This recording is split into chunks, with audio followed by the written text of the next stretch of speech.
Hey, welcome back to the Conservative Cat Show, where the claws come out and we sink our claws into the truth. Yes. Smash that like button, share this out with your friends. Little technical difficulties getting up and running this morning. Let me know if you can hear me fine in the comment section. Let me know where you're streaming from. I'm on Rumble, YouTube, Facebook, Twitter, or Rumble. You can find me pretty much anywhere you get your podcast, Apple Podcasts, Spotify. Be sure to download the podcast after the show. JD Vance, he is crushing these little lefties' dreams. After the Democrats, they released this stupid little Trump-Epstein birthday note. It's like a birthday card that Trump had sent to Epstein, which is not real. Okay, the alleged Trump-Epstein birthday note, which it just isn't. It's completely fabricated. So we're going to be talking a little bit about that because JD Vance crushed the leftist dreams because they really so badly want Trump to be. They don't care about the victims. Okay, they don't care about that. They just want Trump to go down. Same with the Russia hoax. They just want Trump to go down with this whole Epstein hoax, and they're trying to connect Donald Trump and Epstein. Although, without Donald Trump, Epstein probably wouldn't have seen the inside of a jail cell for the short time that he did before he killed himself, or killed himself. So Charlotte, this is really sad. This stabbing, I covered it a little bit yesterday. The show's archived, but we're gonna talk about the mayor's response here. She came out with a statement, and then a few days afterwards, she came out with a different statement. And the people are really furious about her response and how she's responded to this brutal stabbing of the Ukrainian refugee. There's actual refugee status, not she wasn't one of these people who were country hopping and then landed here in the United States. No, she actually was fleeing a war-torn country. This is why we have the asylum claims, asylum seekers. She was an actual refugee. You would think that the left would care about this woman dying so viciously. I mean, this was a vicious killing. He stabbed her for no reason. It looked like she worked at a pizzeria. She's coming home from work, taking the train, and he slit her throat. So we're going to be talking about this stabbing whore and why the mayor's response has people so upset. And then also we're going to be talking about this Illinois high school. This is really weird. And this pretty much sums up public education and modern education. I guess this high school ripped the doors off of the bathroom, and that has led to the students revolting.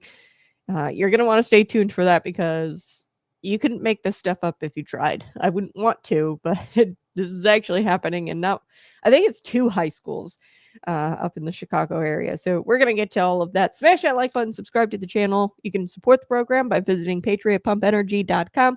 There's a bottle of pre-workout right behind me. That's the fruit punch flavor.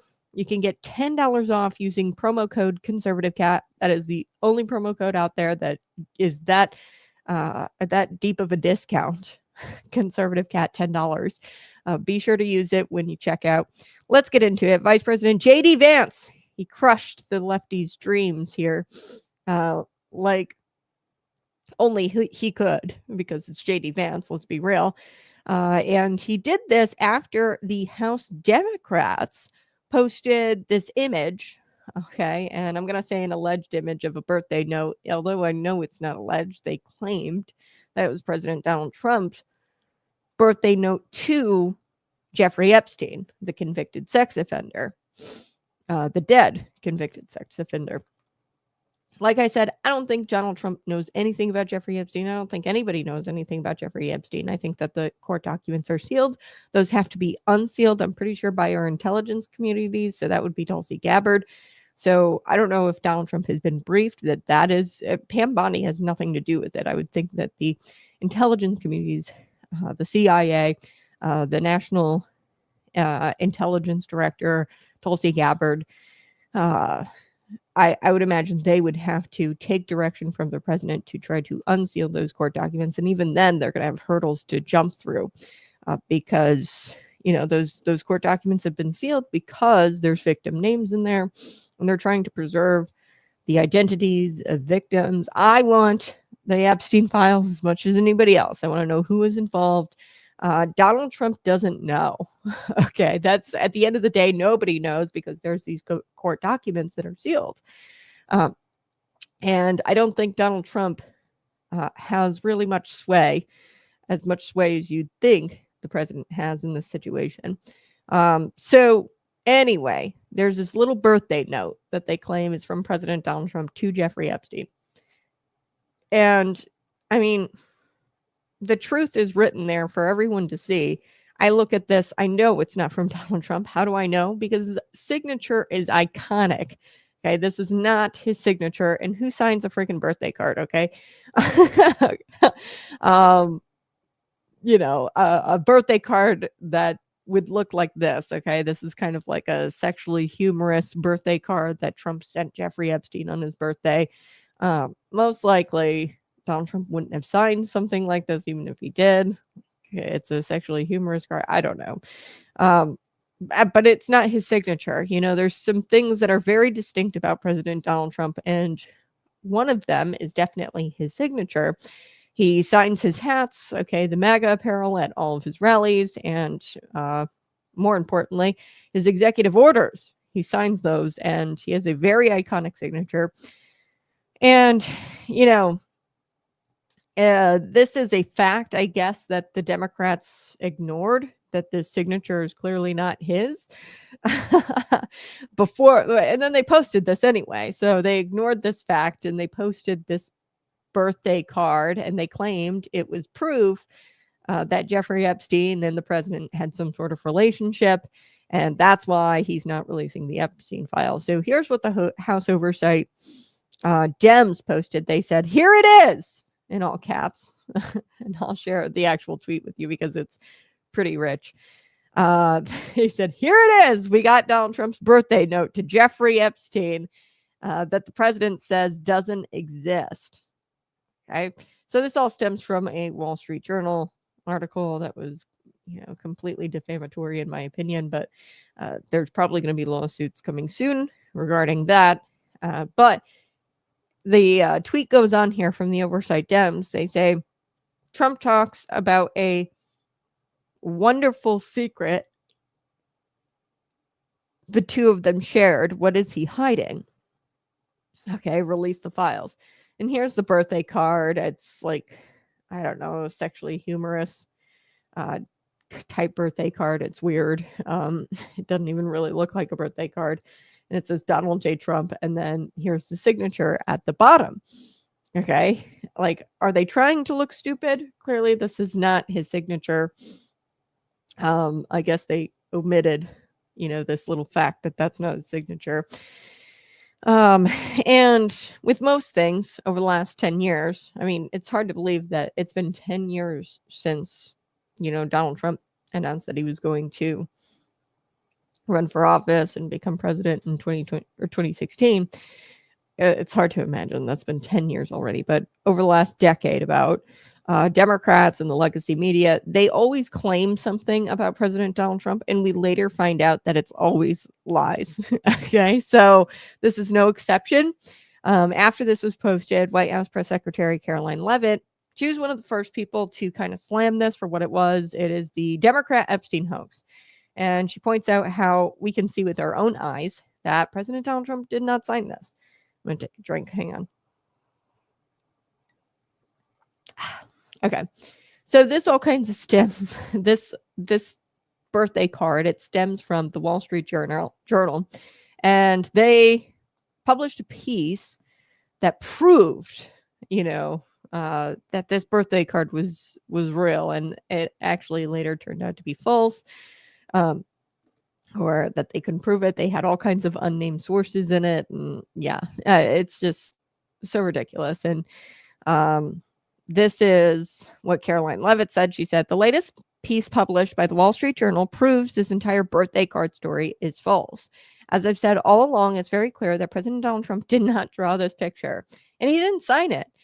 President Trump's legal team will continue to aggressively pursue litigation. She says, furthermore, this Joe Palazzo, Palazzolo, or whatever the hell his name is, from the Wall Street Journal, he wrote this hatchet job, reached out for comment at the exact same minute he published the story, and he gave us no time to respond. This is fake news to perpetuate the Democrat Epstein hoax.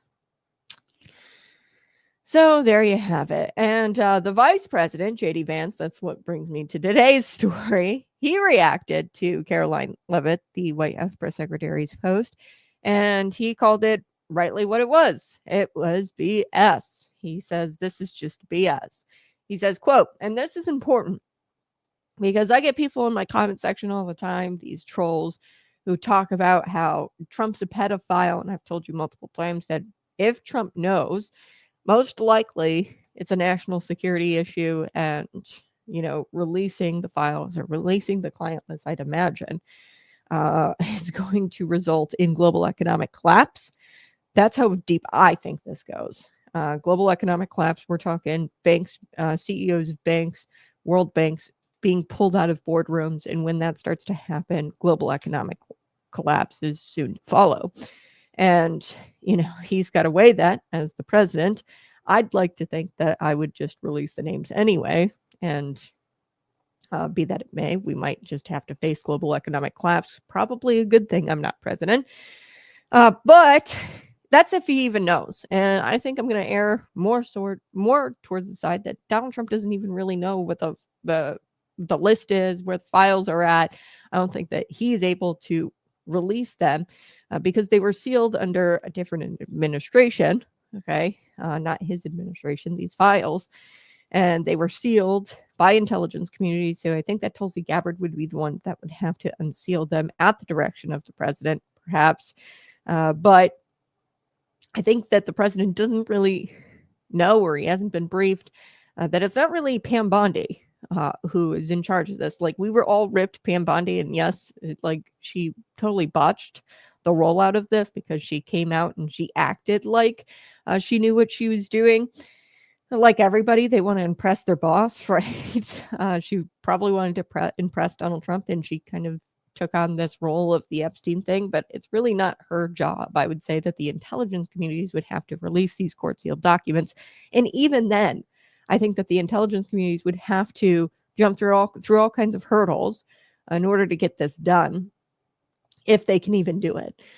So that's where we're at with that. And I think that they would have more, and at the direction of Pam Bondi, I think that they would have more success getting Ghislaine Maxwell, the accomplice of Jeffrey Epstein, the convicted sex offender, to talk and to give up those names. I think that they would have more success than unsealing those court documents through the intelligence communities. I think that they'd get to it faster by getting her to talk, which they've already made moves to do. So to sit there and say that President Donald Trump is a pedophile because he won't release the files is absolutely ridiculous. Here's what J.D. Vance wrote. He said that the Democrats don't care about Epstein. They don't care about his victims. That's why they were silent for years. That's probably why we're at where we're at today, where those court documents are sealed, because prior administrations have kept this hush-hush, and they started to seal up all the files. And now we have to jump through hurdles to try to get our hands on them. Okay. Now, Vance continues. He says they don't care about their victims. That's why they were silent about it for years. He says the only thing they care about is concocting a fake scandal like Russiagate to smear President Donald Trump with lies. No one is falling for this BS. Yeah. I'm inclined to agree. Now, this is going to be interesting. I'll share this with you. It's, just kind of a side-by-side to show you that this signature is definitely not the same as other signatures, okay? Like, there is no way that this is the signature of President Donald Trump's. And I think that it's going to be time for these media outlets to pay up. They're going to probably be sued for defamation. Get your checkbook out. So this is President Donald Trump's signed autograph book. You can kind of see the signature there. It looks nothing like look at that signature. that signature. It's an iconic signature. It looks nothing like this thing. Okay. Like absolutely nothing like it.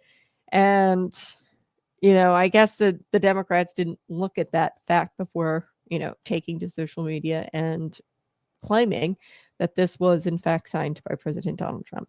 So the Wall Street Journal's alleged scoop, okay, we've got the inside scoop tying Jeffrey Epstein and Donald Trump, and they were involved in this sexually charged or humorous birthday card, and it was sent to Epstein by the president back in 2003 for his 50th birthday. That is what the Wall Street Journal claimed.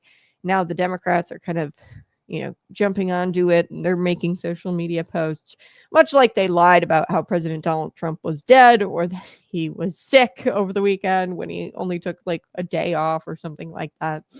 And they all claimed that he was dead.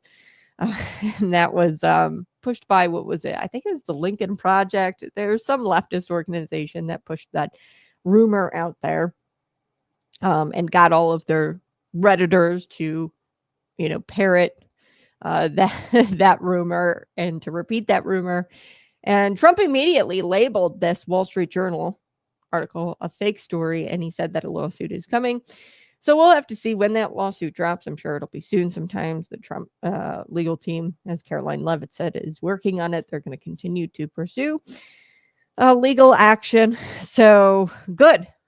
These people need to answer for defamation, because back in the 1800s, folks, if you were to assassinate somebody's character in the way that they have assassinated President Donald Trump's character, and I will get people in my comment section all the time saying that Donald Trump is a pedophile. I mean, you can say that he's weird. You can say that he's not your favorite. You can say all kinds of things, but you cannot accuse this guy of crimes. You cannot accuse him of sending documentation to a convicted sex offender and claim that that's his signature on it. Okay, that's lying. You're talking about somebody's signature, and you're connecting them to documents that were sent to a convicted sex offender. Like, this is big stuff. And if this stuff were to happen in the 1800s and you were to be caught with lies like this or defaming somebody's character like this, you would be dead. Like, back then, they would challenge you to a duel if you defamed somebody's character in this way, and you'd be dead. So these people really need to answer for these lies and the defamation, because character assassination is not something we should be doing as a society at large. And I can, make quippy jokes about somebody like Orange Man, or I don't even know some of the things the left says.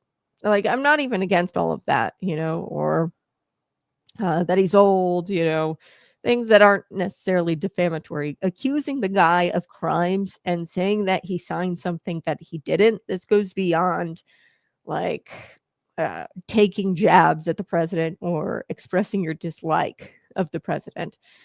This is character assassination, and you're accusing him of crimes, pedophilia, or connecting him to pedophiles through documentation that he had no part of. So it's a little bit more than just like, I hate Donald Trump. It's like defamation, and these people need to answer for it. All right, I want to shift gears. Let's talk about North Carolina. Out of all the Democrats, and a lot of them are facing heat, even the ones that aren't in North Carolina, I would say Governor J.B. Pritzker, Gavin Newsom being amongst the Democrats who are facing heat over this North Carolina stabbing. For the left's no cash bail policies, their lax approach to consequences or holding those accountable for crime, their lax approach to that, their social justice equity, and their stupid, initiatives, like, for example, in Chicago, the Peacekeeper Initiative. They're facing a lot of heat. Democrats all over the country over this, but specifically in North Carolina, nobody's faced more heat than the city's mayor, Charlotte Mayor V. Lyles. Okay, so this happened after the 23-year-old Ukrainian refugee, I talked about her yesterday, her name is Irina Zarutska, and she was murdered on this rail system, the light rail system. And she's taken a lot of heat, the mayor, rightfully so, because within a couple of days, this was, a statement she issued 4 days after the stabbing. So this was her first statement. And the first statement really outraged the locals here. Okay, so she took more of a sympathetic approach in this statement for the suspect, not for the victim. So not for Irina. Okay. So there was a sympathetic focus on the suspect in this case, and in this statement, 4 days after the attack, she had one sentence, for the victim. So I looked at the statement. Out of all the sentences in the statement, one sentence was dedicated to the victim. She wrote several paragraphs, and all of those paragraphs had to deal with stigmatizing homeless people and stigmatizing people with mental health issues, and how homeless are allegedly more often victims of crime than they were perpetrators of it. Okay. So here's what she wrote in the original press release, which has kind of been buried the original statement that she issued after the attack, which was 4 days after the attack.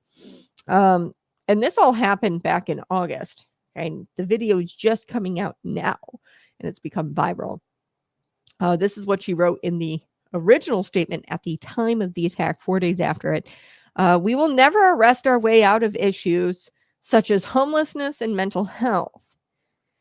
She wrote at the time, while also throwing in for good measure, that, quote, I want to be clear that I'm not villainizing those who struggle with mental health or those who are unhoused. Wow. So, yeah, I don't know about you, but that definitely sounds like sympathizing with with the suspect over the victim. So she's gotten some very unflattering national spotlight in recent days since that video came out. And after she issued her first statement, she's gotten some unflattering spotlight with members of the Trump administration, including President Donald Trump himself, condemning the failures of the system and how they failed to protect this Irina woman, this 23-year-old refugee. And they did not keep this guy, DeCarlos Brown Jr., he's 34 years old, the suspect, behind bars. I think he was, charged 14 times, released 14 times, or something crazy like that. A CVS receipt, long rap sheet, okay? Lyles, she is pointing now. Okay, so fast forward today, beginning of September here, when this video came out in the viral and the national spotlight and everything. Fast forward to today, Lyles is now pointing a finger at the court system and calling for reform. So this is a letter that she posted to X. So in the letter to the Charlotte community, she called Irina's killing a, quote, horrific and senseless loss. Why? Excuse me, Mayor. Why did you not put that in the original statement right after the attack? No, she waited until there was all kinds of national spotlight here and backlash and heat that she was facing. Okay, she waited. She says it's a horrific and senseless loss, and she extended her condolences to the victim's family. Wow. A little too late, I think. She described the attack as, quote, a tragic failure by the courts and the magistrates, arguing that repeat offenders who don't face consequences or receive treatment for mental illness remain a threat when released back out onto the streets. So she's saying all the right things now. She says, quote, our police officers arrest people only to have them quickly released, which undermines our ability to protect our community and ensure safety. She was urging bipartisan solutions and renewed cooperation on state legislation like North Carolina's Pretrial Integrity Act. So they've got something like a Pretrial Fairness Act as well. The Safety Act, right? This is what Illinois has. You're probably more familiar with it. I'm just pissed. I'm going to be frank with you. Like, I'm really pissed about this stupid statement that she released. And now she's calling for a bipartisan solution. She wants to actually take immediate action to increase security on the light rail. All of this is too late. I mean, I'm just going to be honest with you. Oops, sorry, that is the wrong one. I want to share the post or the statement with you from the Charlotte mayor. This is where she talks about the immediate action she's going to take to increase security. She talks about how this was a failure of the courts and how our police officers, if they're quickly released, it undermines their ability to protect the community. It all sounds good, right? But she omitted the fact that the Democrat leaders and the city council and the state, all these Democrats, they've been the problem all along here. Okay. And, I want to point to one of the mayor's initiatives here, the Charlotte mayor, one of her initiatives. It was established in 2021. I just wanted to show you the statement. This was an initiative called the Mayor's Equity Initiative. Okay. This is why what happened to Irina happened. Okay. Things like the 2021, the Mayor's Equity Initiative, which emphasizes standards to achieve racial equity and social justice among other initiatives. This is one of them where they're going to try to achieve racial equity and social justice. Okay, so Mayor V. Lyles, she said that she had a bold vision in 2021. Here's what they said. Here's what the office said back in 2021 when they announced the initiative. For Charlotte to set the standard as an American city for achieving racial equity, social justice, economic opportunity, and upward mobility through transformational public-private partnerships, that's code for your tax dollars are going to nonprofit organizations, by the way. The initiative strives to provide solutions-driven, measurable strategies that produce equitable access, opportunities, treatment, and outcomes for Charlotte's communities of color.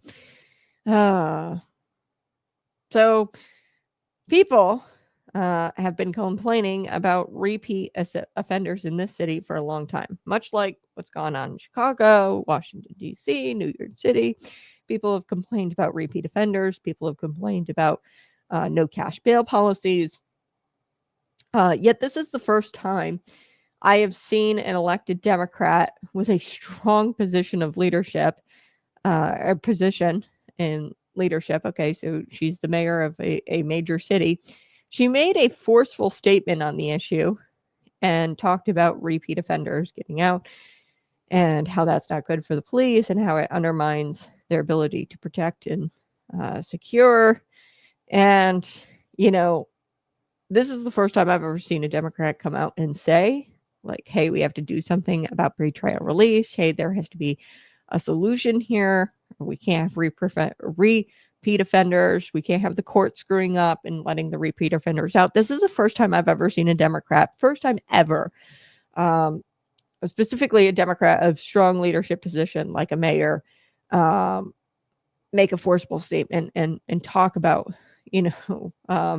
repeat offenders and how they need to be brought to justice. That's the first time I've ever seen it. And what bothers me about it is that I don't think that it's real. I don't think that it's authentic. I think that she's running for re-election, and this only came after she received pushback for her initial statement that came out back in August when the attack actually happened. And, I want to take a look at the FOP in Charlotte because they've been screaming about pretrial release, no cash bail. They've been screaming about repeat offenders for quite some time. So this is what the Charlotte Fraternal Order of Police noted in a scorching statement. Let's take a look here. We need bipartisan solutions to address repeat offenders who do not face consequences for their actions. And that is a quote from Mayor V. Lyles. And here's what the FOP says, the Charlotte FOP. They said, what a concept.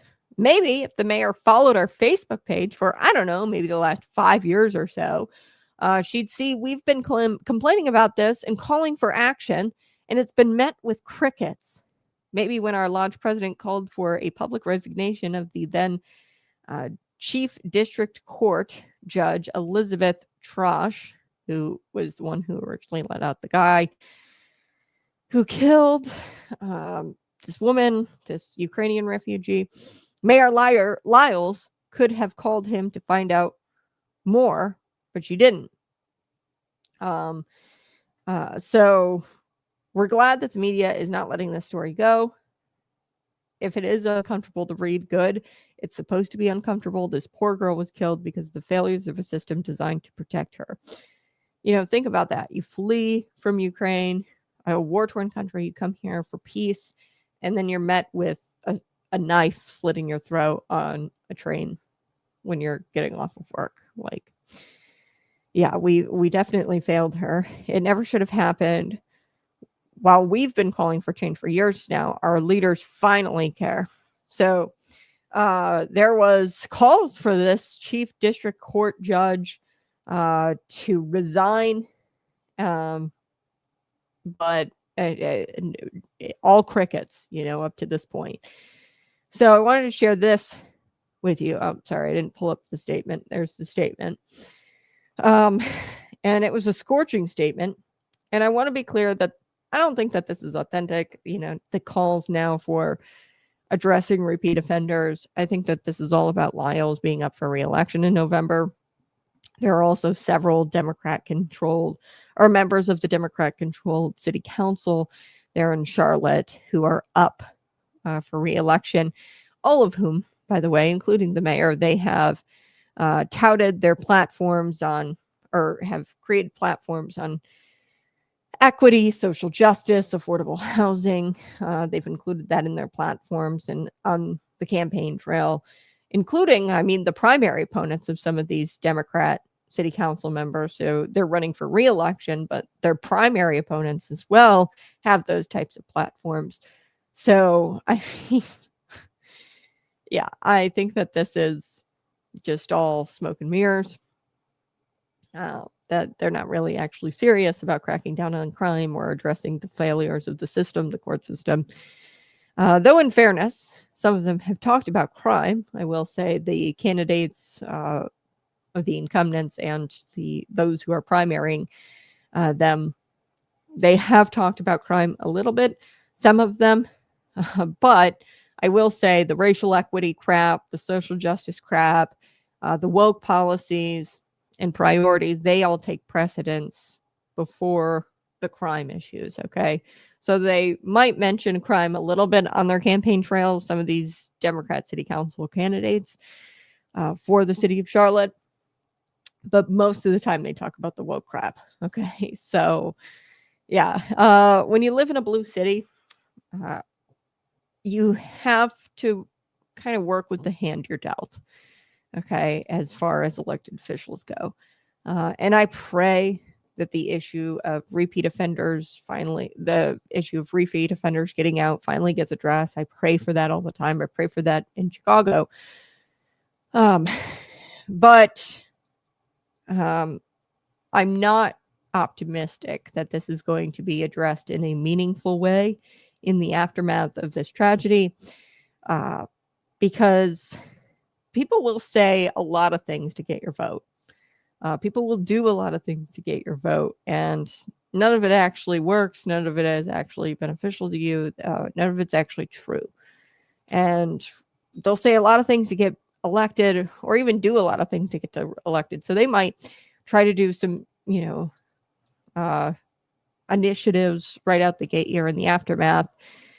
But they'll go right back to business as usual as soon as they get elected again. Okay, so this is especially true in blue cities like Charlotte, like Chicago. They will say all kinds of nice things to get elected, and then they'll revert right back to normal. Or they might even do some of these incumbents, like this mayor might actually roll out some sort of initiative here in the aftermath, but they'll revert right back to what they do best, which is really providing people taxpayer-funded jobs in these nonprofit organizations through these initiatives. So regardless how that November election plays out, voters need to keep pressure on these elected officials going forward. They need to keep pressure on the elected officials to keep and make Charlotte safe again. And, you know, I don't know. I'm not very optimistic about it. I just don't think that blue cities, I say get out of them. I've told you that for years. Get out of a blue city. If you're in a blue city, get the hell out. If you're in a blue state, get the hell out. I'd recommend it. I'm going to take a quick break. We're going to be back and we're going to be talking a little bit about these high schools. No, this is a high school. Sorry, one high school. This happened at Oak Park and River Forest High School. So this is a story right outside of Chicago. And honestly, it sums up the mess that is public education and modern education in Illinois. It sums it up perfectly, much better than, reports from the Illinois School Board of Education could ever come up with. Like, this is a perfect summary of what modern education is in the state of Illinois and what it's like. Like I say, get out of blue cities, blue states. Get your kids out of public education. Do it now, because these poor kids are having to deal with their privacy and their basic human rights being stripped from them. And that'll bring me to this story, but you're going to have to wait until after the break. I'll be right back. You're listening to Conservative Cat.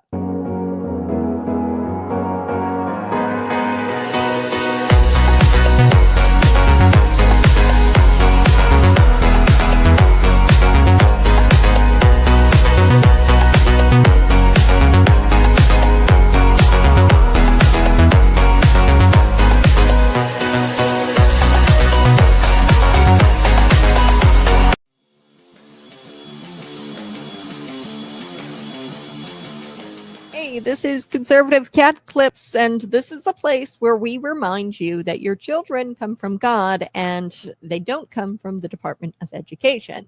The government wants to raise your kids. They want to feed them breakfast. They want to tell them about gender ideology and gender identity as young as kindergarten. They want to start them out really early. They want to tell your kids how many pronouns they should have, and they want your kids to learn all the pronouns by the age of 3rd grade. Okay. Meanwhile, they can't keep bathrooms clean in their schools. They can't keep their test scores up, reading, writing, and arithmetic. They can't keep those scores above sea level. The truth here is that bureaucrats don't love your kids. They don't know their quirks, their fears, their hearts, and they certainly don't care what the Bible says about fearing or about raising them and fearing the Lord. Okay, so in Psalm 127, verse 3, children are a heritage from the Lord, not a project for the state, not a cultural science experiment. They are your responsibility, your blessing, and your mission.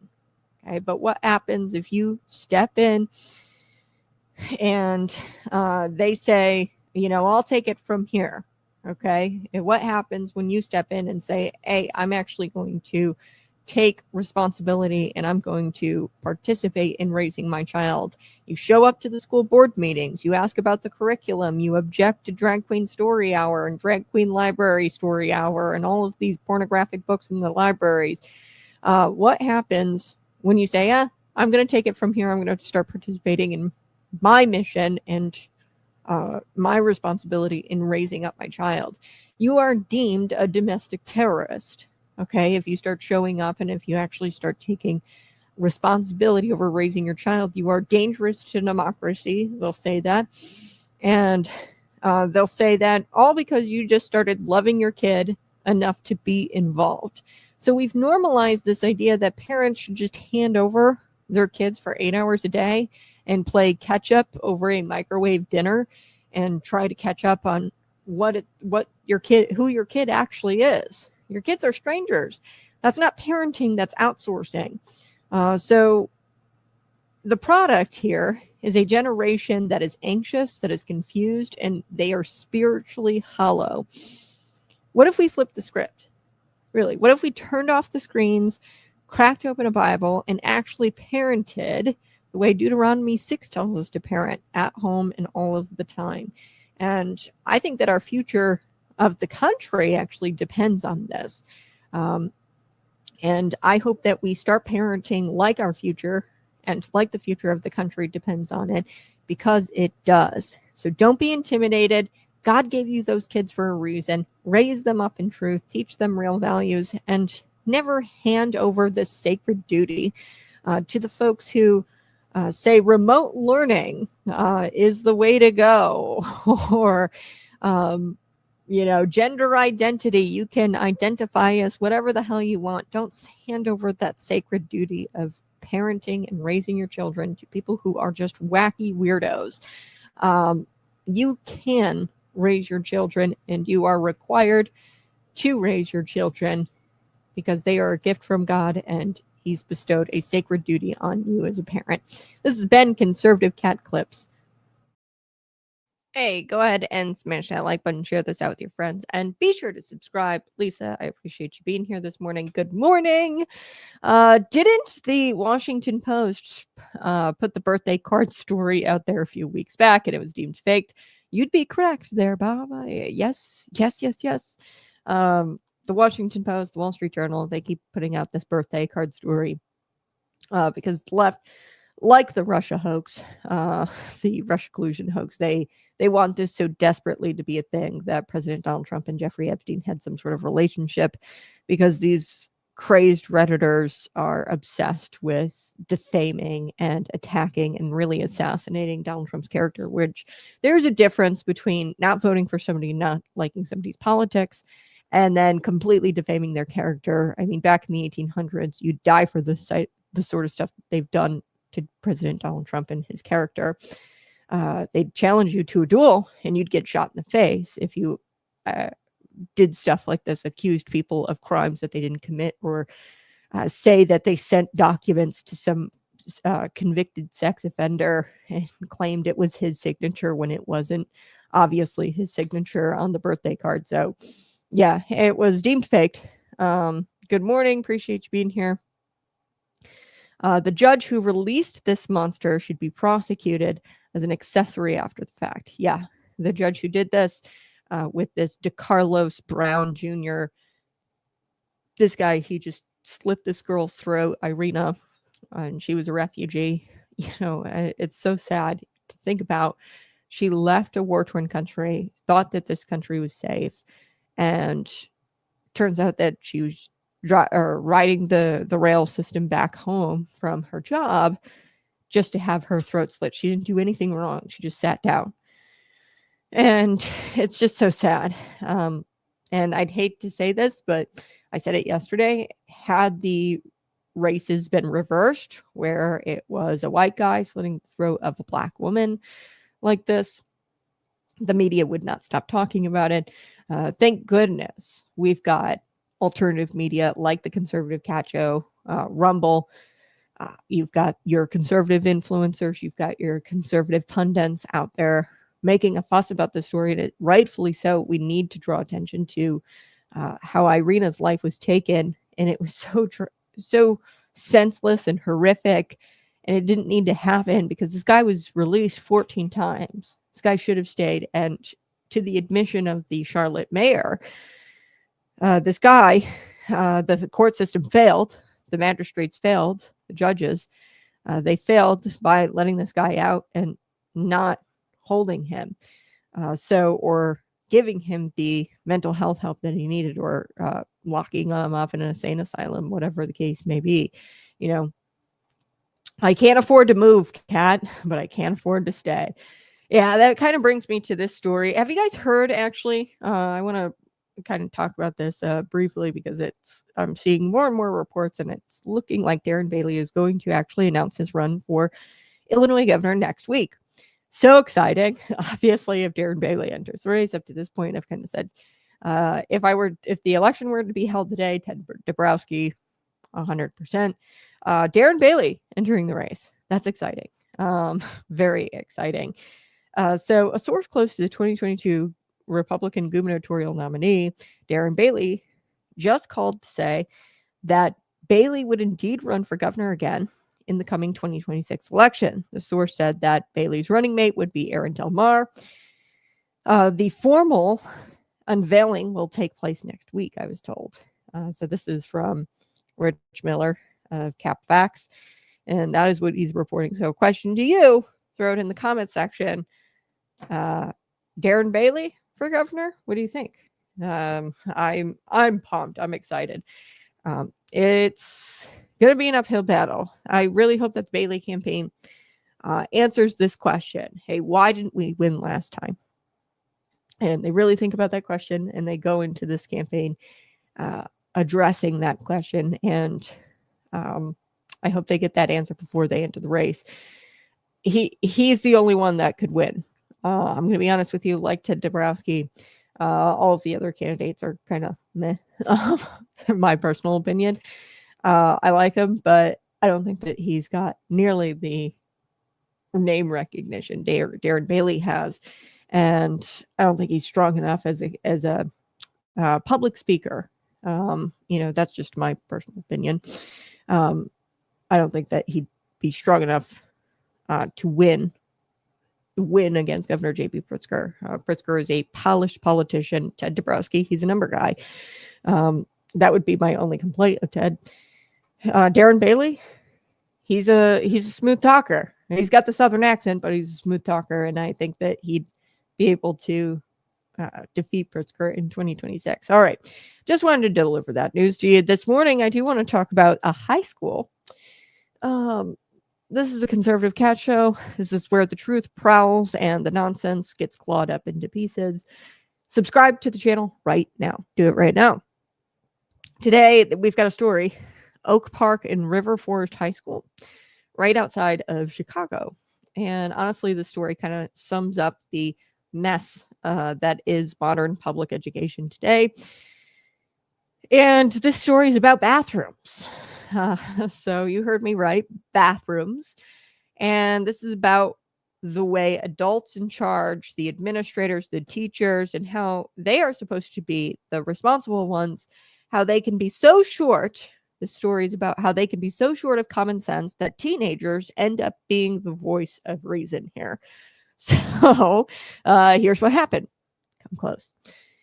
When students walked into school this fall, this year, they went back to school at this Oak Park High School, Oak Park and River High School. They discovered something shocking when they walked in. The exterior doors of the bathrooms stalls were gone. Ripped right out.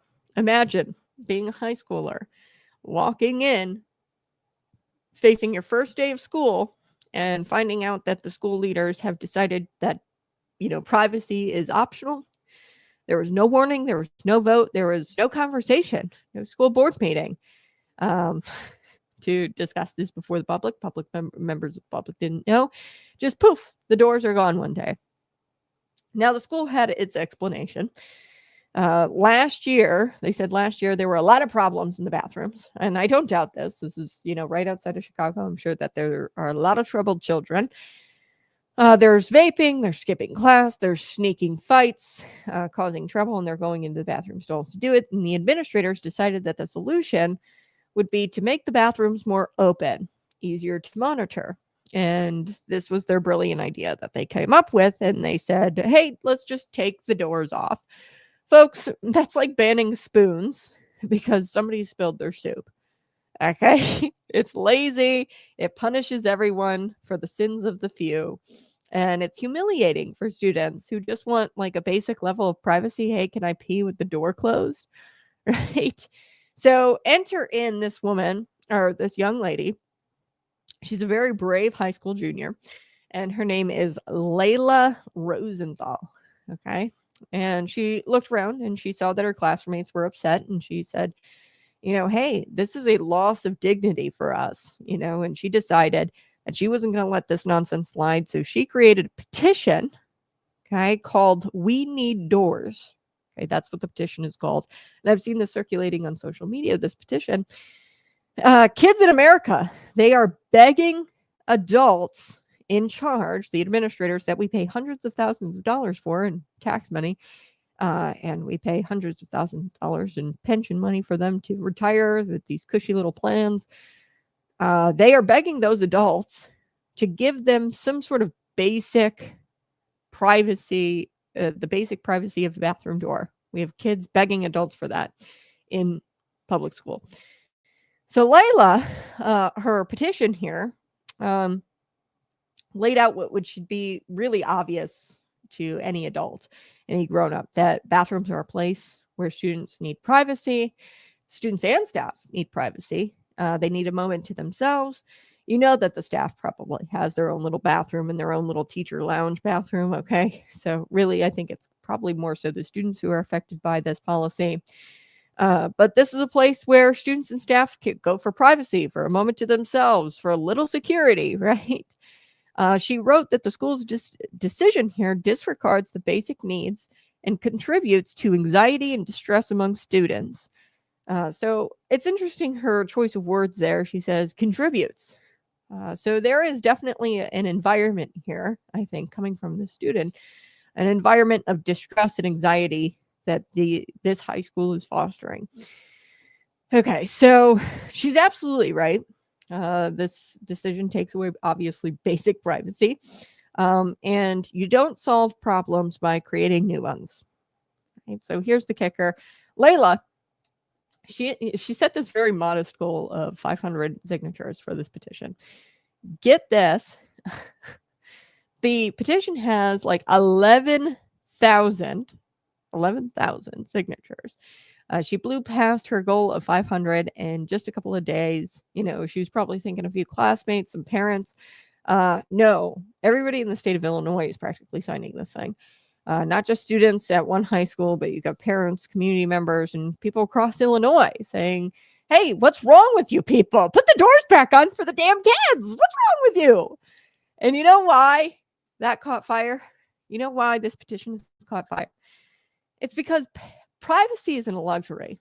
Okay. Privacy is not some optional luxury. It is tied to human dignity. And I want to look at this through a Christian biblical lens. Scripture, right back in the Garden of Eden, right? Where in Genesis, you've got God clothing Adam and Eve, okay, after the fall. So modesty, dignity, the right to not be exposed. This is woven into our nature after the fall. And here we are, in the 21st century Illinois, fast forward from Genesis, where a teenager has to teach adults that kids deserve privacy. This is sad. So I want to pause here. The school says this is about safety. Okay. And I don't doubt that safety is a big issue at this school. I guarantee kids are beating the hell out of each other there.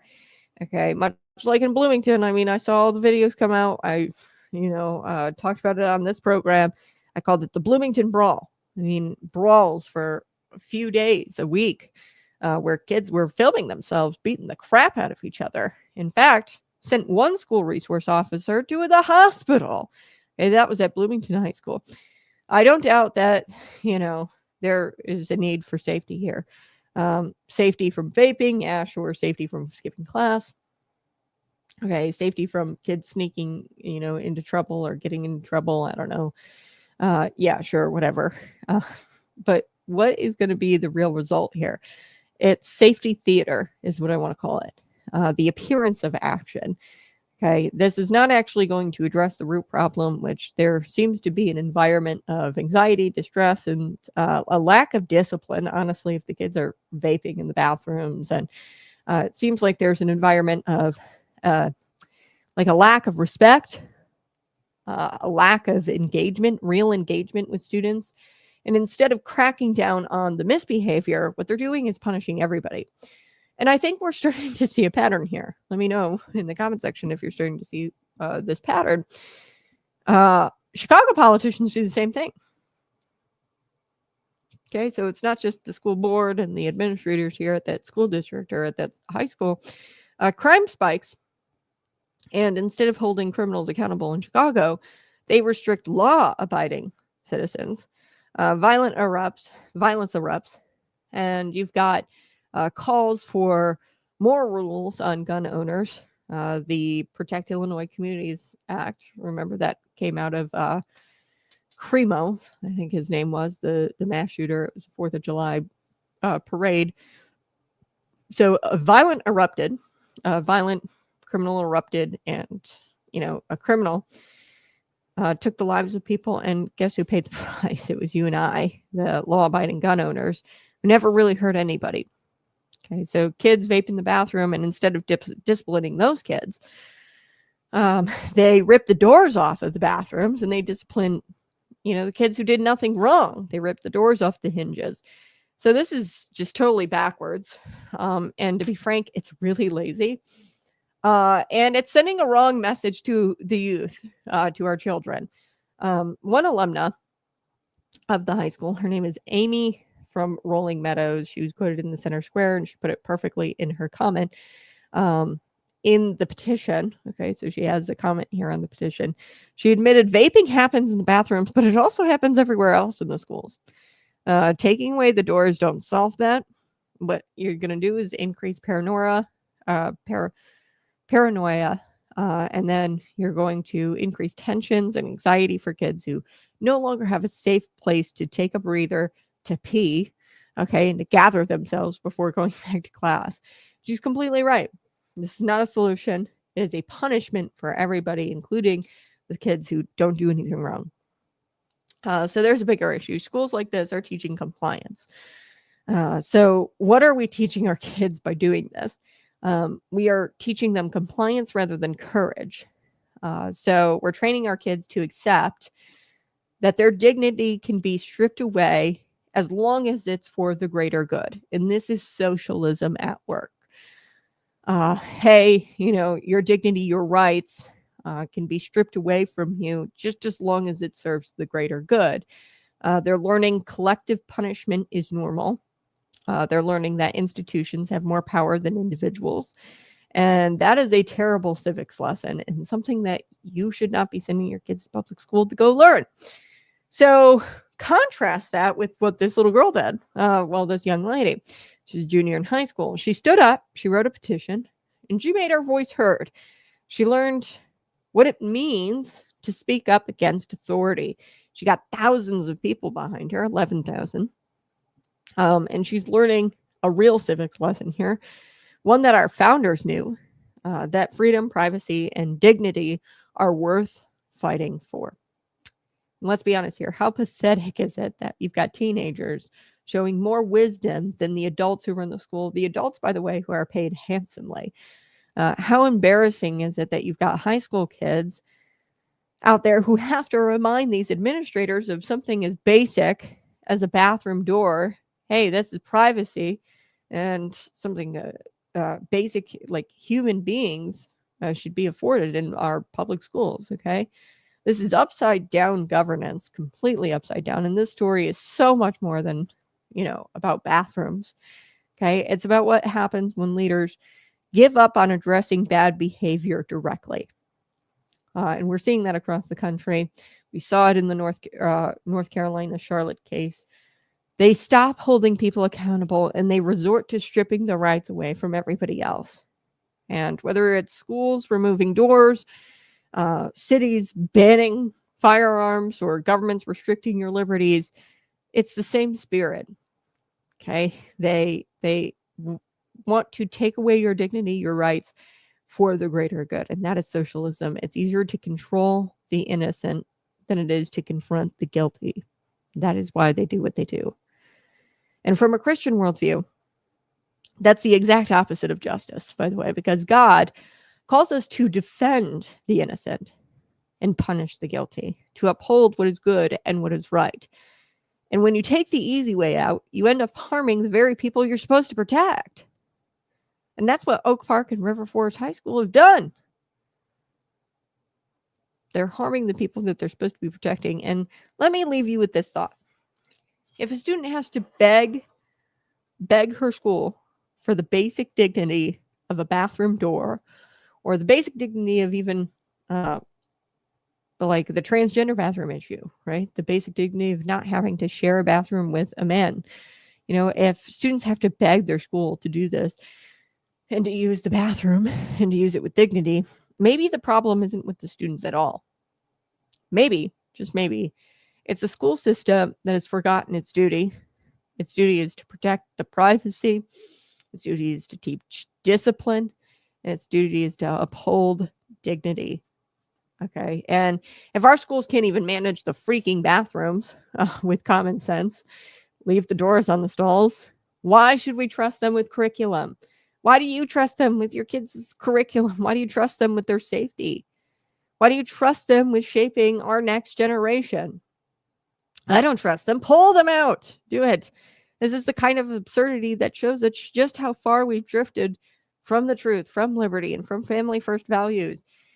There's no reason why those kids should have to go into prison. I mean, prison has no doors on their bathrooms. Okay. And it's a little bit different when you commit a crime.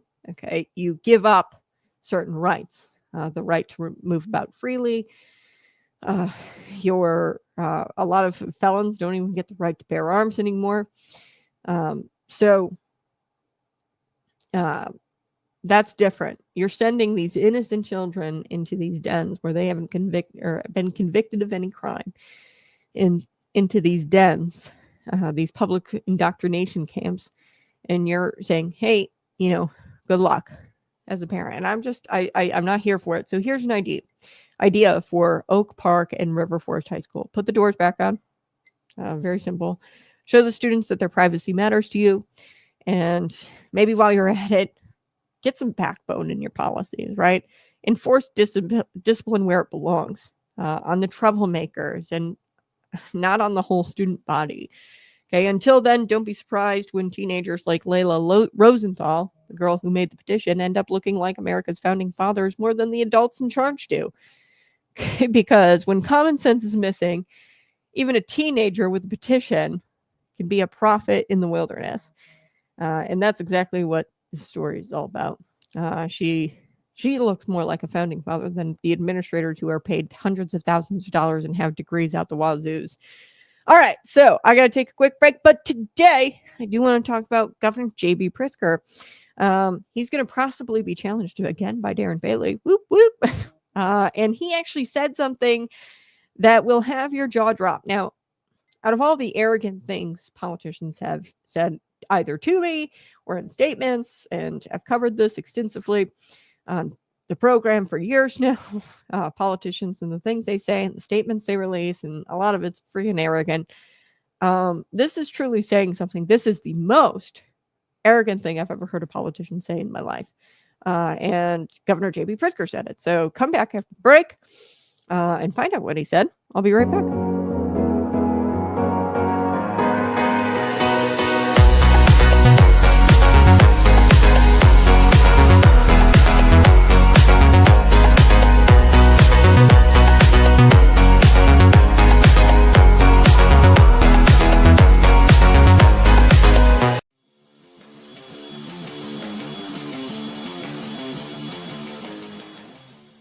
Hey, you're listening to the Conservative Cat Clips. This is the place where we don't call 911 first. Nope, we pray, we prepare, and yes, we pack heat. Every time there's a tragedy, the media and the Democrats, they start crying, do something, and do something. And what they mean is more laws, more bans, and more restrictions, not on criminals, mind you, but on law-abiding citizens. So let me tell you what evil doesn't care about. They don't care about legislation. The man willing to break the sixth commandment, thou shalt not murder, doesn't blink twice at your AR-15 ban. Okay, he doesn't read your gun-free zone signs. He sees those signs and he says, this is an invitation for me. Gun control doesn't stop evil. It disarms good people. The founding fathers didn't give us the Second Amendment so we could go hunting. They gave us the Second Amendment to protect ourselves against tyrants, both foreign and domestic. And newsflash, tyrants don't tend to announce themselves. They come wearing smiles and waving around fancy policies. And I also want to talk about self-defense today. Self-defense. The average police response time in big cities like Chicago could be up to 10 minutes, sometimes even longer. I know the Chicago PD is really struggling with that. Response times in rural areas, it could get up to even 30 minutes response time. So if somebody kicks down your door, are you going to ask them to wait until the government sends backup to protect you, or are you going to protect your family and take matters into your own hands? So grandma, okay, in Peoria, Illinois, she is just trying to defend her property, but yet she's the one treated like a criminal. She has to go through all kinds of crazy background checks, permits, training. And the thug in Chicago, he gets the gun out of his trunk in an alley, and he didn't think twice about our laws, okay? It's about power. It always has been. Every dictatorship in history has disarmed their citizens first.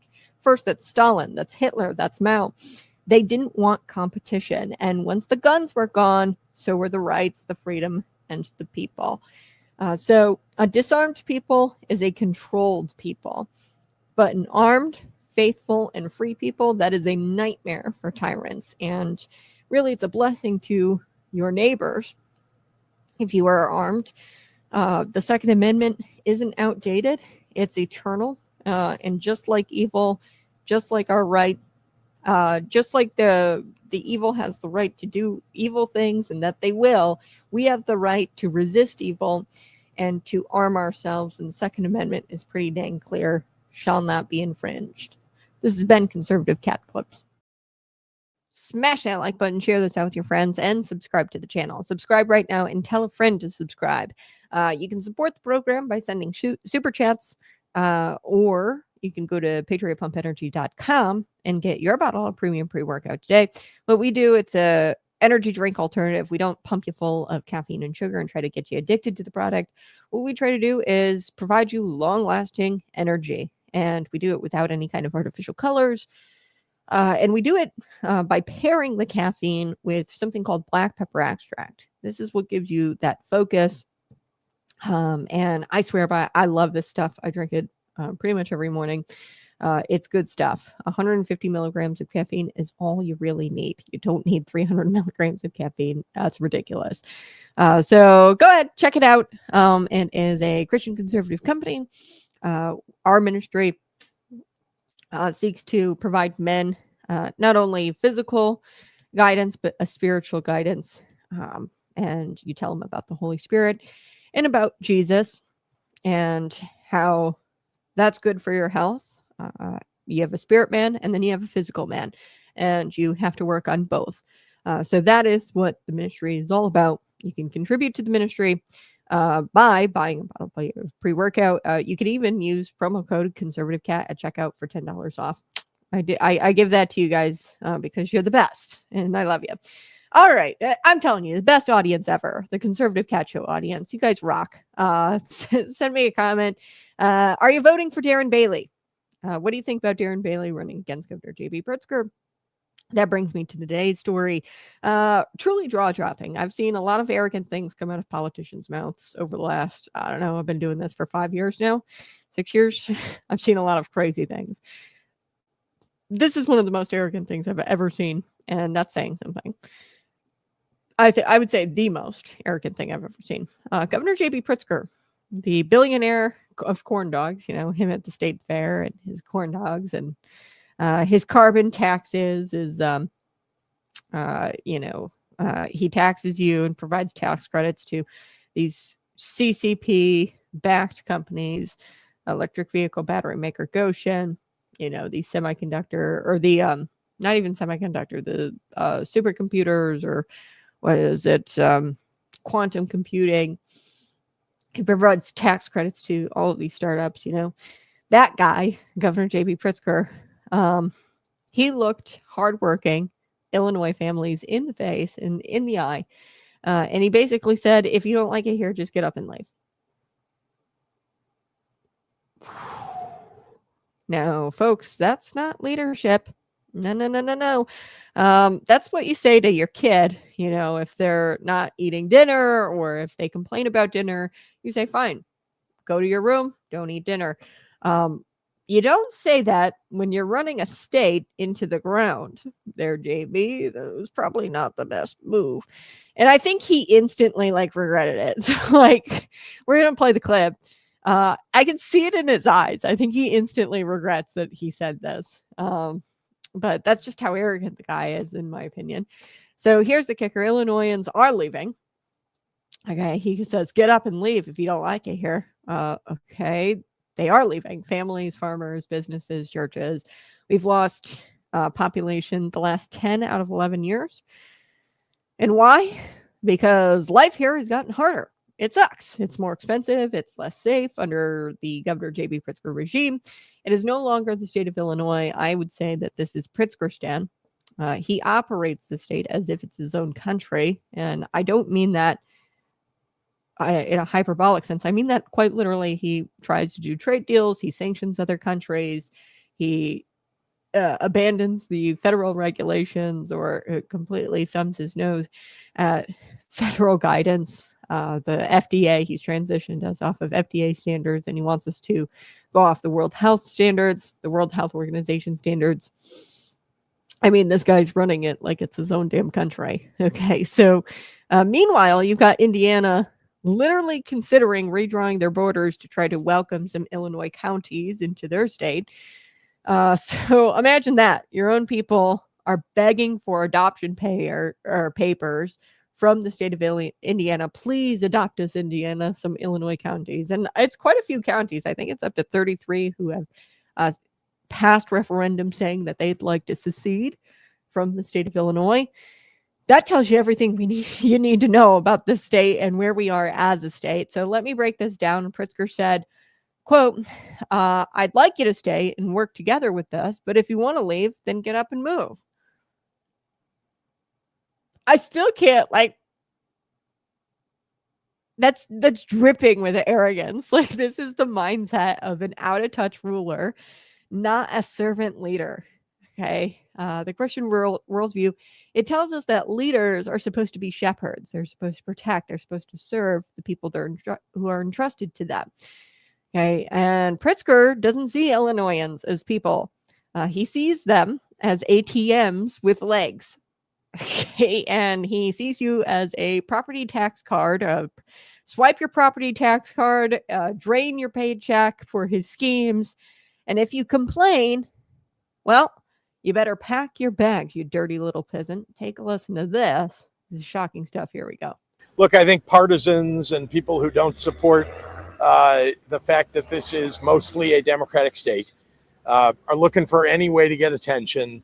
And so they talk about and push the idea that somehow counties in Illinois are going to leave, get up and join another state. That's not going to happen. That's not how it works.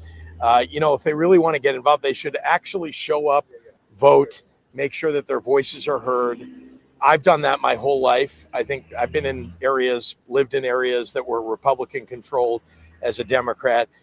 You got to speak up. You got to talk to people. I listen to Republicans all the time. You have a state senator here, Dale Fowler, who's been a partner of mine in bringing economic development to the area, bringing more investment in our state parks. And we've worked closely together. We believe in, that roads, state parks, these are not partisan endeavors. These are bipartisan things that everybody needs, no matter what party you belong to. So I'm going to continue to act in that fashion. And, I'm sorry that people want to make a spectacle of themselves by claiming that they're going to leave the state. Look, if you want to leave the state, I would like you to stay. I'd like you to get involved and make it a better place by working together with us. But if you want to leave, then get up and move. And there's no chance that you're going to pick up a county and have it join another state.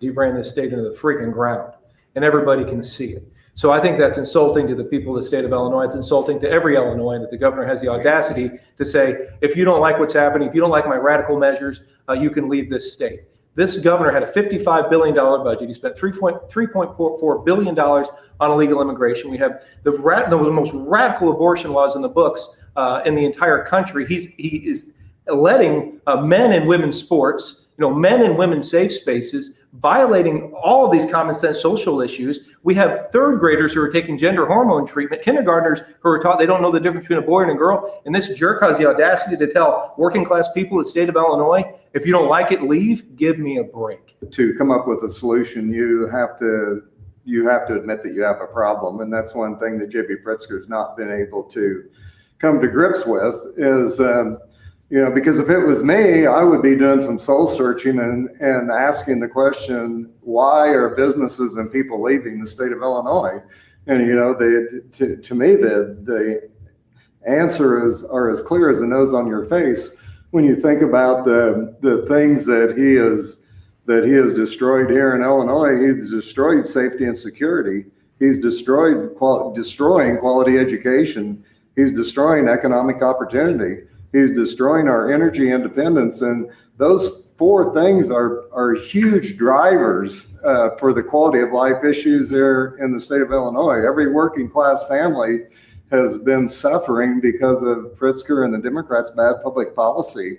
And I think that in order to come up with a solution, you have to admit that bad public policy has driven all those things. And it's been a real catalyst in the massive inflation that we've seen here in the state of Illinois.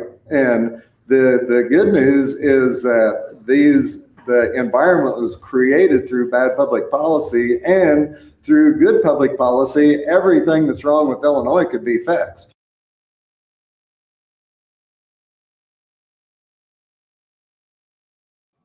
Okay. Wanted to play that clip for you. You heard Adam Nemrick there. He hit the nail on the head when he said, and this jerk has the audacity to tell working class people to get out. Give me a break. That's not just a soundbite, okay? That is righteous, right? I mean, like, see, he hit the nail on the head. I mean, you have the audacity to say that to working class people, get out of here.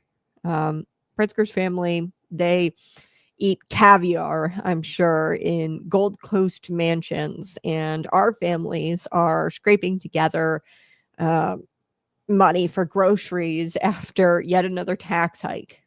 That's what we're dealing with as Illinoisans, and he has the audacity to say something like that to working families.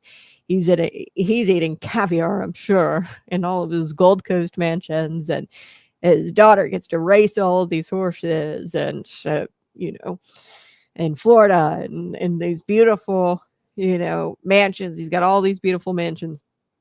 Yeah, don't sit there and say, oh, you can get out of here. And he mentioned Dave Fowler, and through the break, I was kind of doing a quick little research on Dale Fowler. There's been things that Dale Fowler has done that I could talk about as far as policy legislation that he's been an advocate for. One of them being like food deserts and grants for these grocery stores, which is not really a Republican tenant, really. I mean, what you're going to wind up doing is providing grants for these grocery stores. But why are the grocery stores suffering? It's because of the regulation, the taxation. That is why these local grocers can't keep up. It's because of the tax breaks for the corporate elitists that the Democrats tend to like to give out. But it's also taxation, and the cost of doing business, and the regulations, and the employee mandates where you have to give part-time employees, if they're an organ donor, you have to give part-time employees time off, if they're part-time paid time off. So a lot of employer mandates. And rather than address the root problem and the cause of the issue, Dale Fowler is one of those types who, comes up with these silly little grants for local grocers and prints it in a press release. And he's one of those Republican types. Okay. But I did some digging on his, just his like IllinoisSunshine.org on his campaign coffers. And I took a look at it. Yeah, this guy is not a Republican. He goes, oh, I work with Dale Fowler. Okay, bro. So we've got, the unions as usual, but one thing that I wanted to point to is the education PACs, the Illinois PAC for Education. So he's received, in 2021, over 115,000 from them. In 2025, $80,000 from them. iPace, I'm pretty sure that's the same. And to be clear, this PAC has contributed to mainly Democrats. And let me just tell you how much they've contributed to Brandon Johnson's campaign so far, as of April 2025, they've given him $2,000. They gave Sharon Chung, who's a Democrat, in 91st District, they gave her $17,000 in 2024. Gave her another installment in 2024 of $50,000. Will Guzzardi, he's a Democrat. Stephanie Kifowich, she's a Democrat. LaPointe, Democrat.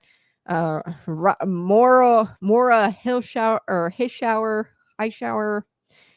she's a Democrat. Like iPace, you know, like he gets, that's one of his top donors, iPace. Okay. iPace and the Illinois PAC for Education. And those are his top donors. 115,000 just went to him in 2021. Another installment in 2025. $80,000. I mean, he's also got the Chicago Land Operators Joint Labor Management PAC, which is a labor union. Okay. And all of these guys contribute to Democrats. Follow the money. You want to know who Dale Fowler is? He's not a Republican. He's a Democrat. They contributed to Glasgow for Will County. That's the, I think that's the state's attorney there in Will County. You've got Rachel Ventura. You've got Doris Turner. You know, this is the Chicago Land Operators Joint Labor Management PAC. These are all Democrats. LaSalle County Democrat Central Committee. Okay. Like I could go on. Susan Mendoza, you know, like this PAC does not contribute to the Illinois PAC for Education, iPace, the Chicago Land Operators Joint Labor Management PAC. If you go to illinoissunshine.org, Reform for Illinois has it out there for you. You look at his top 25 donors. His top donors all donate to Democrats. So I don't know the transitive property, right? If iPace donates to only Democrats, largely,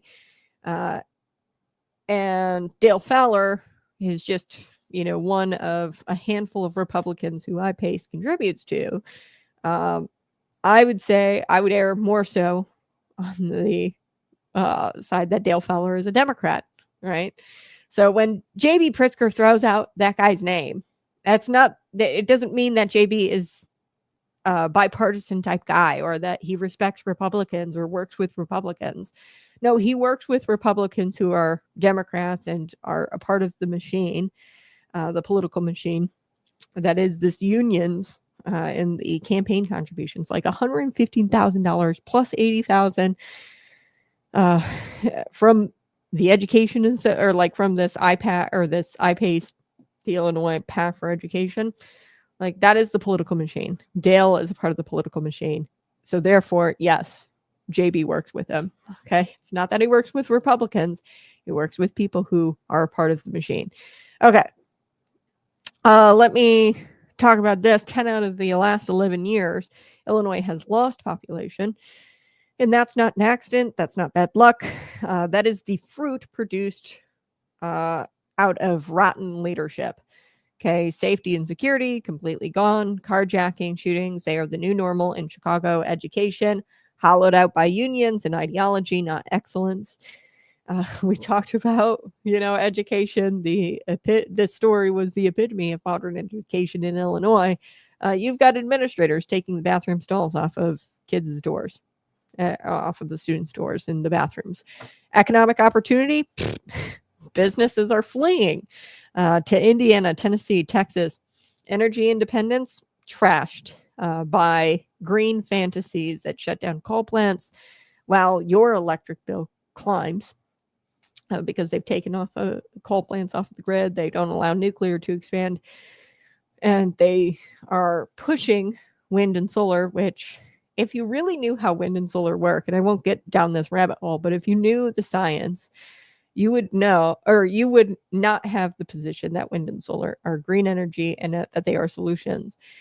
The wind mills, they have a gas-powered motor on the back of them, okay, to make sure that they go at a consistent speed.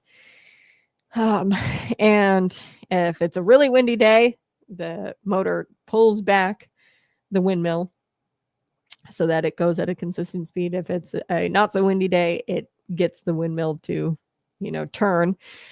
The solar panels, they combust because there's some science there where the inverters are cheap. A lot of the time, they're made very cheaply, are very, very cheap. And it's a very complex science to get that energy to connect to our grid and to have the direct energy change. So the inversion process is very complicated, and then they combust, okay, and they catch on fire, the solar panels. So these are terrible green energy fantasies that have caused your electric bills to go up. And Chris Miller put it bluntly in that clip.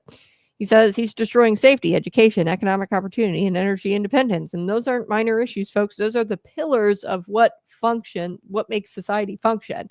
Okay, without them, the people are just frustrated. They're desperate. And when you make your citizens desperate and frustrated, they're going to do exactly what's happening, which is leave. So here in the state of Illinois, you can't even really rent a U-Haul in Chicago without paying double because so many families are fleeing to Florida or Indiana or Tennessee. So you actually have to pay way more for a U-Haul here in the state of Illinois than pretty much anywhere else because they're in such high demand. So let's talk about Indiana and the Border Commission, because I talked about how some of the counties, I think about 30 or so, have decided to get referendums on their ballot, pass referendums on the ballot that say, hey, we're going to secede from Illinois. And if like X amount of counties do this, then they might actually be successful. And the Indiana Border Commission now is talking about allowing these counties to come into their state, the state of Indiana. Imagine being so embarrassed by your governor that you ask your neighbor to annex you. Indiana is literally studying right now whether they can redraw the state line and scoop up some southern Illinois counties and even some central Illinois counties. Why? Why are they doing this? Because downstate Illinois and central Illinois, they are culturally, economically, and politically closer to an Indiana, a Missouri, or a Kentucky. Okay, these are states that believe in God, family, farming, and freedom. I just traveled all downstate, and culturally and economically, it is much closer. Politically, it is just much closer to what central southern Illinois are like.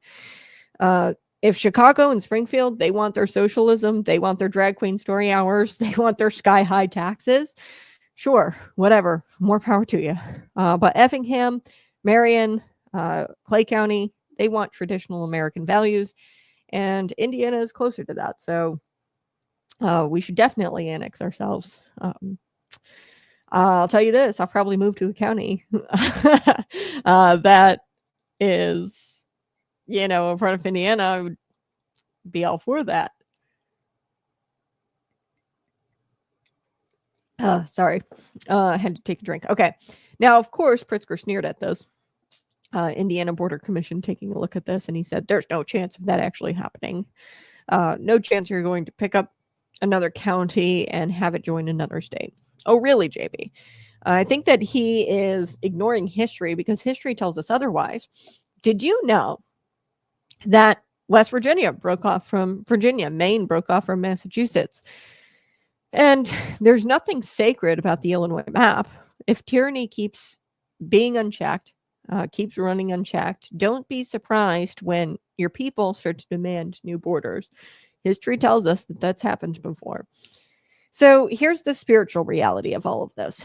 Illinois isn't dying because of geography. Okay, it's not really dying because of the weather or because Southern Illinois is different as far as geography goes. It's dying because the sin in leadership, okay, and the greed and the pride and the corruption. But Chris Miller kind of gave us some hope in that clip. He says that This was all created by bad policy, and it can be fixed by good policy. Now, I'm of a firm belief that legislation and legislators really can't legislate their way out of this. Okay. Like Chris Miller, Adam Niemeyer, great, fantastic state lawmaker, sure. But really what we need is the executive branch, because what I am seeing, being an Illinois resident, is a failure, a deep failure amongst a lot of our state agencies. So that's your Department of Human Health Services, or Health Services, the IDHS, the DCFS.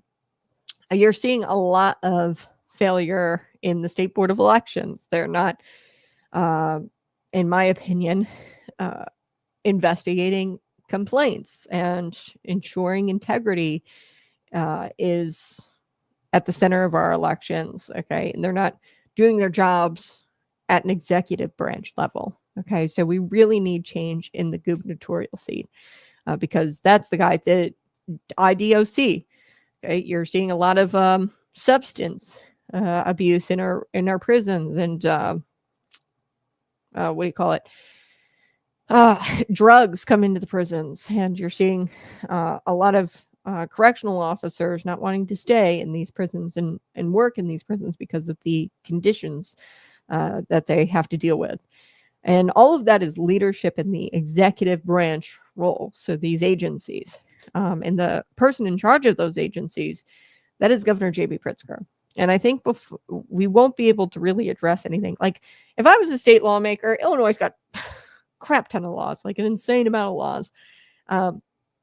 But what we have is an enforcement problem, not necessarily a law and policy problem. If I was a state legislator, I'd go in and I'd vote no on everything. Okay. And I'd just try to put sunset clauses on all of the laws and try to remove some of these stupid laws. You don't need any more laws in Illinois. What you need is enforcement and these agencies to do their damn jobs. But that's not going to happen under Governor J.B. Pritzker's administration. So there needs to be a change there at the top. Okay, so bad decisions got us here. Good decisions rooted in truth, liberty, and family could rebuild Illinois. Imagine an Illinois where parents can choose their children's schools, where taxes are low enough to where families can save for the future, okay? Where farmers aren't crushed under regulations, and where churches are free to preach the gospel without government interference. We saw that during COVID-19, where they interfered with the church's ability to preach the gospel. Okay, so it's not a fantasy, and I know you think that that's completely out of reach, but that's what we could have. Illinoisans could have that, and I think it's just a matter of time before we kick out J.B. Pritzker. And, we kick out the people who hate the very people they govern and don't like them. Clearly, I don't think Governor J.B. Pritzker liked you or I. He told us to leave. Okay, so picture this, folks.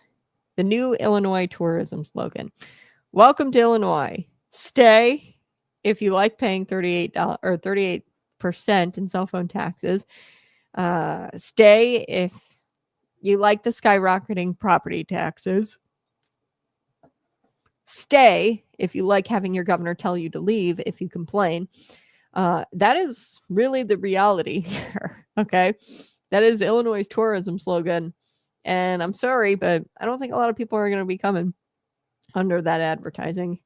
And I think more and more people are going to be leaving, considering they have to pay the 38% cell phone tax, skyrocketing property taxes, highest in the nation. And on top of all of that, you have a governor who clearly doesn't like you. Okay. But this is Conservative Cat, and I'm not going anywhere. This show isn't going anywhere. We're going to stay scratching, clawing, and we're going to try to save the state because we believe in the truth. We believe in liberty, and we believe in family. We believe that is the cornerstone of society, strong family, strong society. And we believe that no amount of billionaire arrogance can defeat the will of a free people who love God and country. And so to Governor J.B. Pritzker, I say, Illinois doesn't belong to you, man.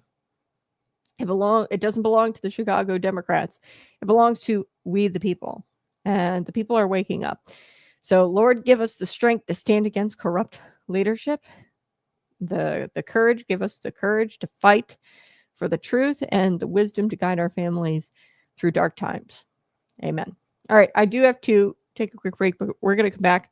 Hakeem Jeffries, he's out there, and he's announcing the names of who I like to call theater kids. Jasmine Crockett, Eric Swalwell. These are your classic theater kids. So these are the kids who were bullied probably in school a little bit. Really, I don't even want to say bullied. They just weren't willing to be a part of like normal social interactions, and they chose to separate themselves and sit at the table alone and like brood. They chose to do that, and now they've become grown-ups and they've become members of Congress. So Eric Swalwell, Jasmine Crockett, Hakeem Jeffries, they're getting together, the Theater Kid Squad, and they've got this new subcommittee, okay, investigating what happened on January 6th. And he announced the names of all of these members who are going to sit on the subcommittee, and it went as bad as you could imagine. So we're going to take a quick break, but smash that like button, share this out with your friends. I'll be right back.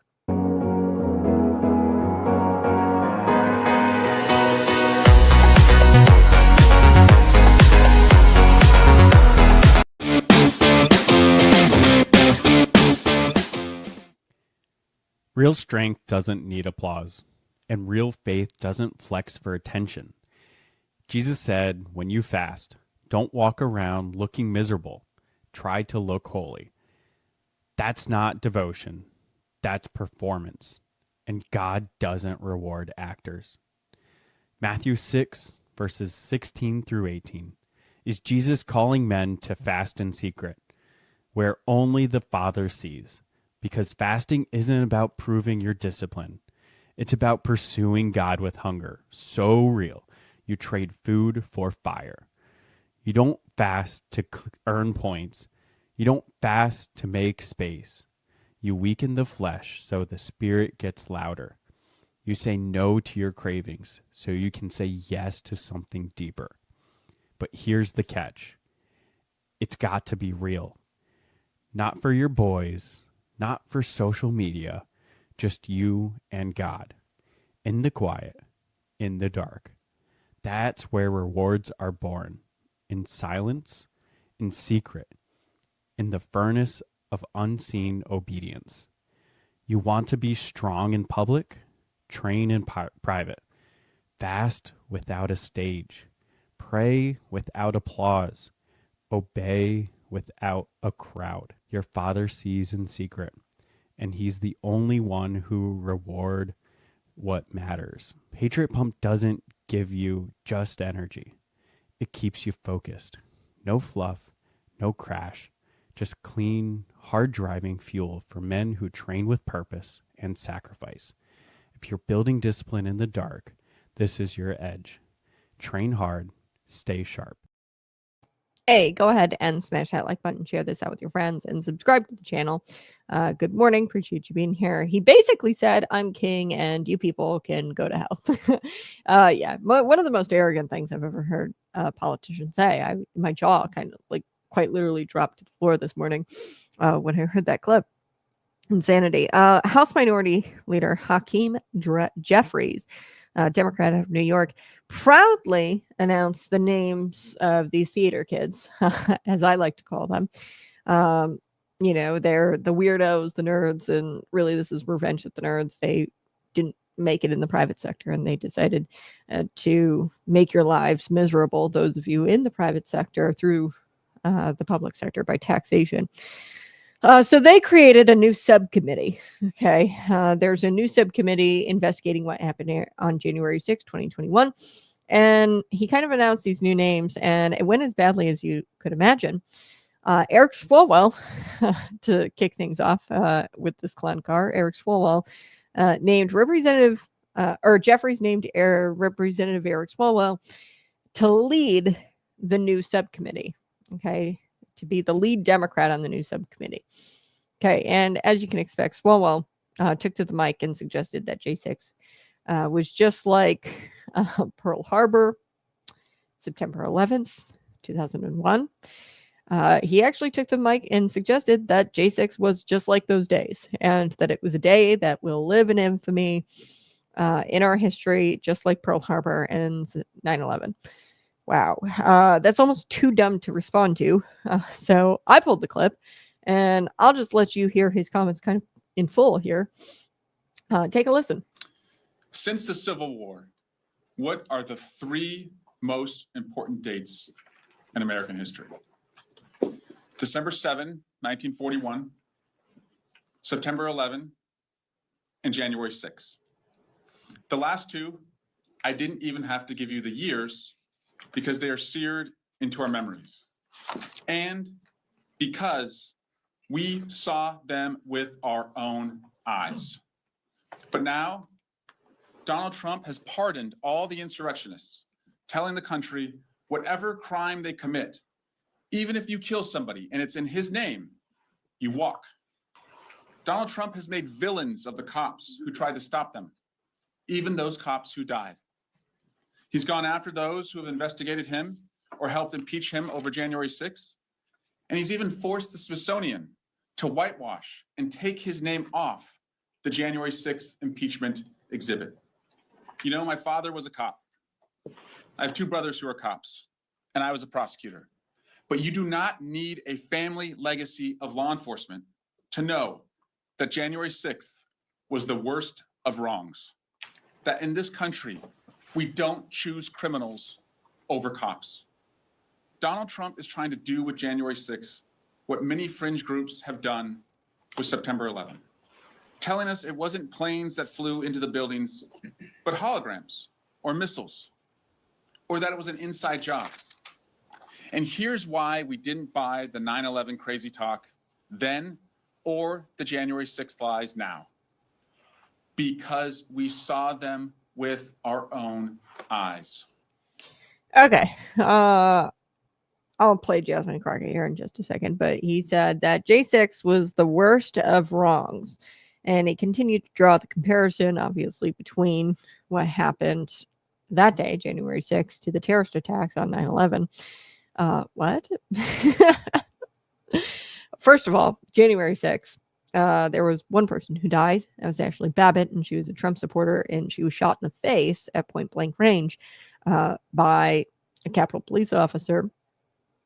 She was crawling through a window. I don't want to say it was a window. It was a door that had already been busted out. Okay. People were ushered in. Things got really chaotic. And I believe Ashley Babbitt found herself in this crowd, and, things were chaotic. She didn't bust out the window or anything. She wasn't causing any kind of damage to property at the time of the shooting. Her head was down like this, and they shot her at point blank range. So the only person who died that day was actually a Trump supporter. And just it's almost so stupid. I don't want to give it a response, like saying that the most important dates in American history since the Civil War are the Japanese bombing of Pearl Harbor on December 7th of 1941, September 11th, and January 6th. That's what he said. I don't even really want to talk about that because it's just not, it's so dumb. I don't even want to respond to it. And it's disgusting. I do want to get to Representative Jasmine Crockett, though, because she was also named as one of these subcommittee members. The theatrics is just insanity to me. She actually got up there. Now, this is a GOP-led J6 committee. Okay, I want to be clear about that. And he's going to be Eric Swalwell, the lead Democrat, Hakeem Jeffrey says, on the subcommittee. So the Democrats, they get to appoint members to the subcommittee. Jasmine Crockett says that this is a distraction, that the J6 subcommittee is a distraction from President Donald Trump and how he's not bringing down the cost of food, lowering the cost of food, which is funny because the cost of food is going down under President Donald Trump. But she can't be distracted by things like facts, of course. Jasmine Crockett. So let's play some of her comments. I'm going to fast forward here to hers in this presser thing that they did announcing the subcommittee members. Take a listen. Here we go. 5 or 6. I'm talking about well over 1,000 people that were indicted. And then after being indicted, meaning that a grand jury was able to hear the evidence and decide that there was enough for the Department of Justice to go forward. We had a number of cases that were tried. We had a number of defendants that actually entered pleas of guilty. So explain to me why it is that now that we have Trump back in office, they decide that they want to litigate this over again. Here's the reality. I can tell you that the results will still be the same. On that day, there was an attempt to tear apart our democracy brick by brick. In fact, they laid the foundation, unfortunately, for what we are experiencing right now. Because if those in power had done what they should have done, which was to go through with an impeachment conviction, none of us would be enduring what we are enduring now. But again, why now do we want to do this? I personally believe that this is about distractions and division. You see, the president doesn't want you to focus on things such as his involvement with the Epstein files. You see, the president doesn't want you to focus on things that he promised on the campaign trail, such as to lower costs for the American people. The president doesn't want you to focus on his failed secretary of HHS and the fact that we know almost 100 children thus far have died from something like measles. He doesn't want you to focus on the things that truly matter to the American people that are trying to survive now. Instead, again, he wants to divide and distract. Oh boy. Okay. So, she's a subcommittee member, and really, I think that Mike Johnson, who is at the helm of this subcommittee, what they're trying to do is get down to the facts, get to the bottom of this. Why were the Capitol Police ushering people in to the Capitol and allowing them to come in? Why did Ashley Babbitt get shot at point blank range for really doing nothing? She didn't cause any damage to property.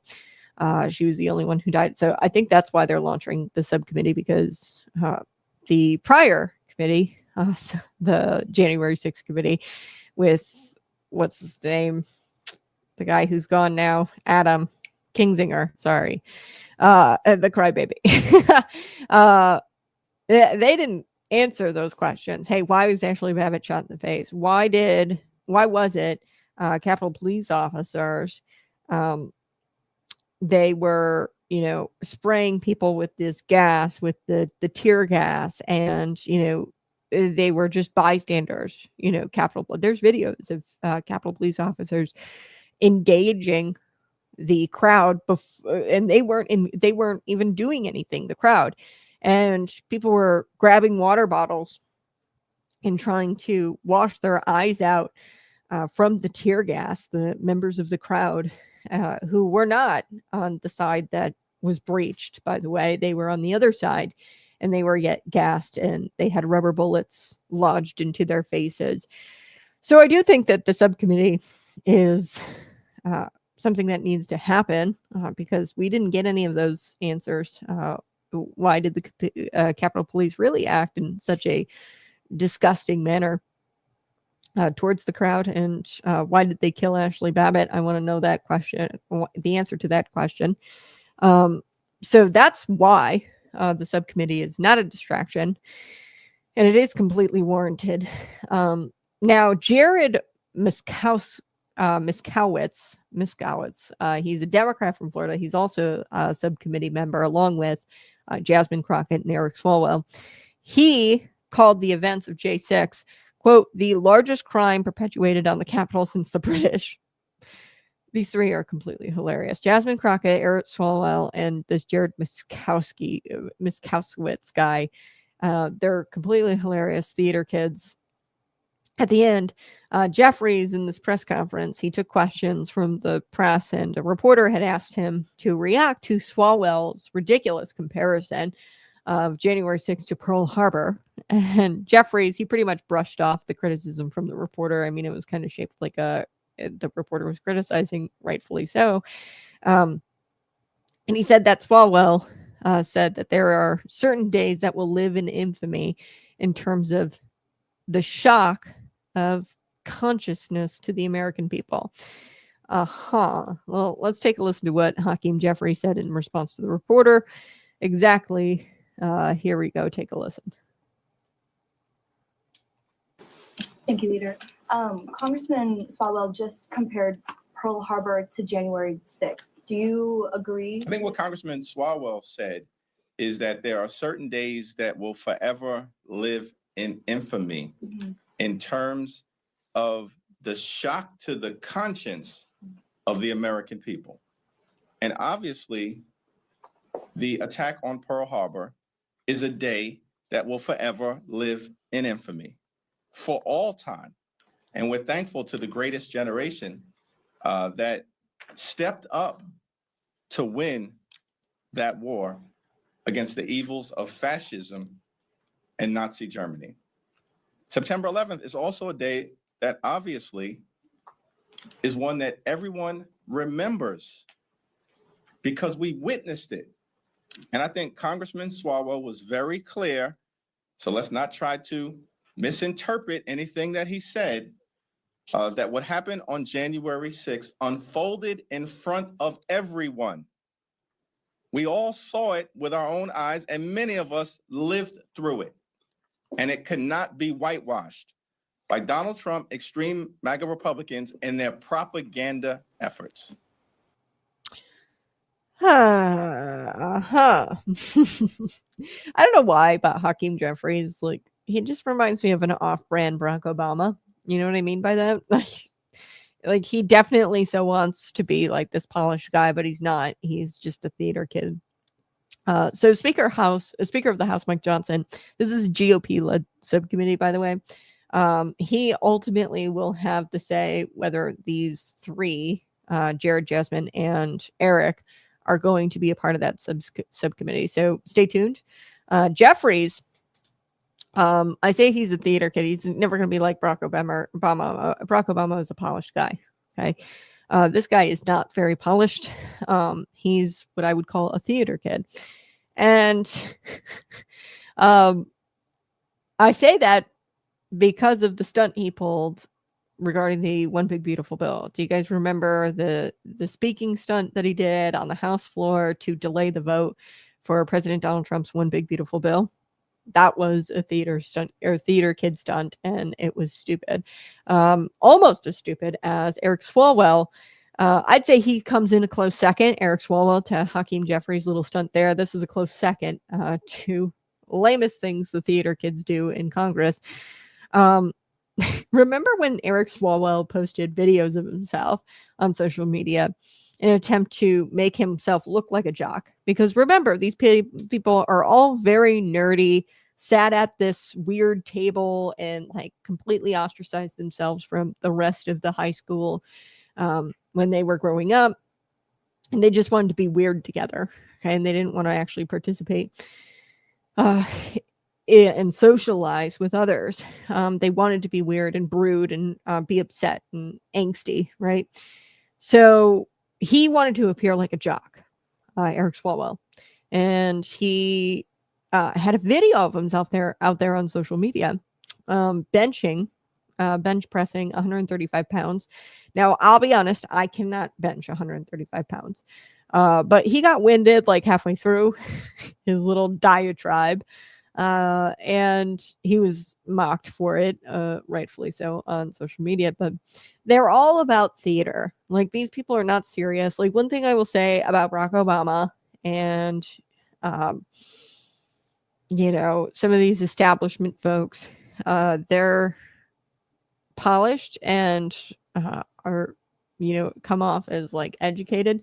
These people come off as angry and all in it for the theater and all in it for the clicks.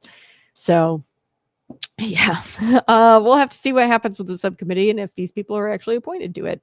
Speaker of the House, Mike Johnson, ultimately will have to say whether they are members of that subcommittee. All right, that's going to do it for us today. I so do appreciate you tuning in each and every single morning, 6 a.m. to 8 a.m. It's a daily show, Monday through Friday. Swalwell, the man who's sleeping with a Chinese spy, that guy, that traitor, allegedly sleeping with a Chinese spy. I got to protect myself there. Yeah, that guy. All blacks were left at home in World War II. White men won the war while blacks were protected. Now blacks talk big. Yeah, there's definitely truth to that. There were some, not all, they weren't really allowed to participate in, the war, really. It was kind of frowned upon, but white men largely fought World War II, and black people weren't really in that fight. I would say that it was pretty taboo. Even in like the Civil War, there were black soldiers, but it was also very taboo for slaves to join in on that war. They did, but yeah, it was very taboo for them to do that. So I would say that it comes from a place of like, yeah, it was taboo for black men to join the war in World War II. They could have, but it was kind of taboo. So yeah, you had white men fighting for you, and that has always happened. Like the Civil War was largely fought by white men, right? And now you have like this talk of reparations and things like that. There have been white people who have fought. Abraham Lincoln with the Emancipation Proclamation, right? To name a big one, a big name, Abraham Lincoln. There have been white people who have fought for civil rights and for equality of all men, because we are equal and we have unalienable rights endowed by a creator. And there have been white people who have led the charge, and white people led the charge on ending slavery, obtaining civil rights for people. Now, I will say that there have also been white people like Margaret Sanger who participated in things like eugenics, white Democrats, largely today, I would say, who are about a new form of slavery, which is this welfare state. Yeah, I am 100% right with you. White Democrats were afraid of our blacks. Yeah. The white Southern Democrats, they weren't allowed to, or they didn't allow their slaves to enter the war because they were afraid of handing weapons to their slaves. Yeah. We have, white people who have led the charge on civil rights and ending slavery. But I think more so today, you have a very elite class of white people, not the white men, blue collar men, not Republican men, largely Democrat women who want to keep the black community in slavery. And it's a new modern form of slavery, which is the welfare state. So when people say that the white man is keeping you down, actually, not completely off. I would say it's the white liberal Democrat women who are keeping you down, using the welfare state and enslaving you through that modern form of slavery. All right. Smash that like button, share this out with your friends, subscribe to the channel. Appreciate the chats. Where was her ghetto voice? Yeah, Jasmine Crockett. She sometimes slips into this ghetto voice, which is really quite funny because Jasmine Crockett is one of the best educations probably in the nation. She went to the top schools in the nation, lived in one of the most elitist areas in the country, very, very rich area. And it's so fascinating because if you visit her district, it is the ghetto.